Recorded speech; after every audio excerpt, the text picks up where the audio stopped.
Hello? Ano tong hawak ko, 'di ba? Isang teddy bear. So, ito is sample ko lang. Kunwari ito ay isang tao. So, kunwari kayo is may sakit sa isang anak nyo na may epileptic. So, ang gagawin nyo, kapag halimbawa aatakihin, siyempre mangingisay siya. So, ang gagawin nyo dahan-dahan nyo siya agad alalayan na ipahiga nyo siya. Ganon. Pagkatapos is ipatatagilid nyo siya ng ganyan. Di ba? Tatagilid na. Kita nyo? O, katagilid na siya. Tapos yung kamay nyo dito nyo ilagay sa may ulo niya. O, kapag mag-ano ka lang, pag halimbawa wala kang kasama, huwag kayong mag-alala. Huwag kayong kabahan or matakot.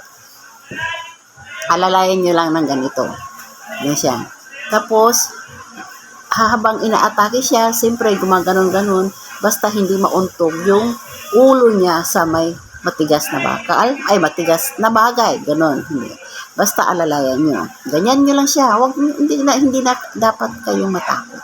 Alalay lang, hawakan nyo lang dito hanggat makarikawa. So, pag natumigil na siyang atakihin, ipapatihayan nyo siyang gano'n na. Para mas lalo na siya makahinga.